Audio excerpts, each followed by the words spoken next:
an yanka ta tashi kuma ta leƙo ta koma. Su yaya ɗan Asabe da yaya Saminu burinsu bai cika ba kuma ba za su samu gado a cikin wannan abin da za a raba ba. Sun ƙwallafa rai akan abin da yake ba hakkinsu ba kuma ba mallakinsu ba. Suna ganin ai tunda ɗan uwansu ne sun fi kusanci da shi akan matar da ta zo ta yi wata bai faɗi ko biyu a gidansa ba har ta samu ƙaruwa. Sun zuga mahaifiyarsu ɓacin ran ɗan uwansu kuma ya biyo baya ta sa har ya sanadiyar mutuwarsa. Kuma gashi an zo wajen rabon gado a haka ma ba a gama tattara dukiyar ba.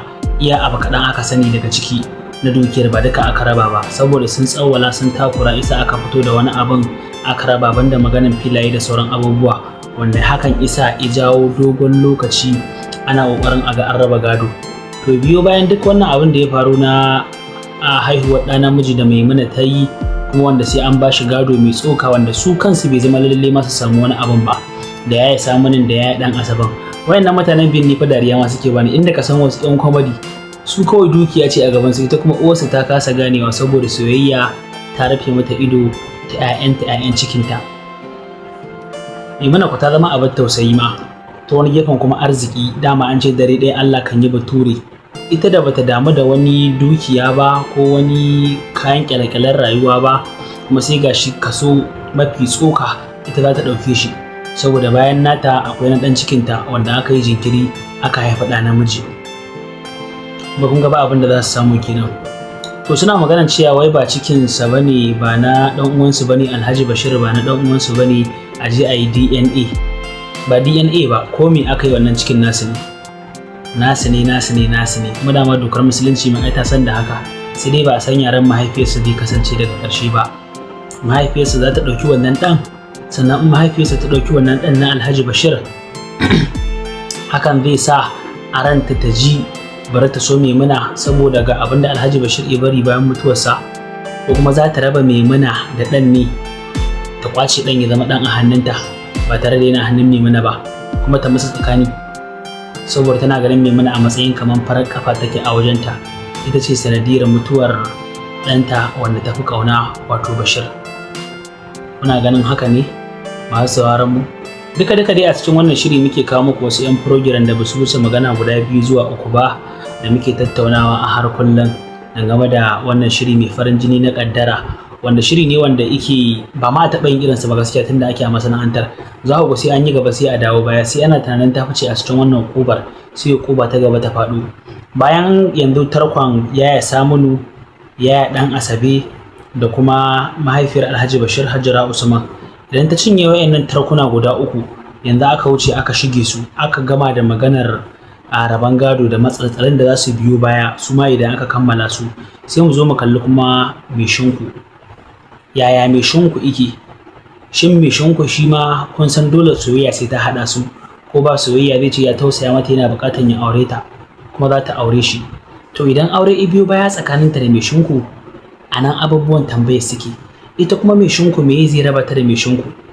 Duk da an nuna mutumin kirki ne ba ruwansa haba abin duniya bai dame shi ba gashi da takatsantsan da tausayi. Idan aure ya haɗa su menene zai biyo baya? Ya alaƙarsa za ta kasance da gidan Alhaji Bashir saboda ga ɗan da yake hannunta ga kuma Maishinku za ta aure shi sannan bayan ta aure shi ya alaƙa za ta kasance shin Maishinku aurenta yi da gaske ko kuma duk wannan abin da yake lo ne dukiyar ta gani yake so ya aure ta domin shi ma ya handame dukiyar ta. Wannan shine abin da mutane suka fi magana akai ma. Duk wannan tausayin nata da yake da wani kwalon gabo da yake mata ije ya siyo mata su kankana kayan marmari ina tausayinta yana jin kanta saboda halin da take ciki wasu suna ganin kawai iya kuɗin da take da shi yake hangowa inda a halin yanzu ta zama mai kuɗi ga gadon ɗanta ga kuma gadon ta nata na kanta wanda za a ɗauka a riƙa bata saboda dole shi ne mijinta na ƙarshe. To wannan abin isa Maishinku izo ida malmala a cikin rayuwarta ice ina santa kuma a hankali halinsa zai fara bayyana mutane za su ga inda ya koma mutane za su kalubalance shi mutane za su tausaya Maimuna sai kuma a ga menene na gaba da zai biyo baya. Wata jarabta kenan abun Maimuna shi yasa kawai da rashin ma aka sa masa wannan sunan saboda ita ake so a nuna irin wahalar da take sha da inda take rasa nutsuwa take rasa lokaci take rasa abubuwa na more rayuwa da farin ciki. Duk da ta yi aure iri da yawa bata sami yadda take so ba amma ma iya cewa auren Alhaji Bashir shine mafi dama-dama duk da mijin ya mutu. Sannan mu dawo mu kalli alaƙarta da Ummi, wato 'yar gidan Alhaji Bashir mafi kankanta wanda ita kaɗai ce take son Maimuna a gidan banda babbar 'yar. Ita babbar 'yar dama ba ta son Maimuna bata mata ba Maimuna. Amma muka duba muka ga 'yar ƙaramar 'yan nan za mu ga ita ai tana son Maimuna ko ya ake. To dai a halin da ake ciki ta zame musu ƙarfan kafa. Dangin Alhaji Bashir babu inda suka iya da ita, ta ci dubu sai cuto saboda ta haihu. Kun san ce idan mutum ta haihu ko da a gidan mai kuɗi ne to fa sai a banna ta dama shi ake sai inda ta juya. Kuma musamman tana da ɗa namiji wanda in kun duba za ku ga sauran 'ya'yansa guda biyu ne kuma dukkaninsu mata ne, amma ita Maimuna namiji ai ta haifa. Kun ga ya fi su fawa a gida, ya fi su fawa a wajen rabon gado da sauran abubuwa. Amma abin tsautsayin da abin duba anan shine kada fa daga baya da yaya ɗan Asabe da kuma yaya samu da su biyo baya su ce za su kashe wannan jaririn yaron saboda kasa rasa gadon su.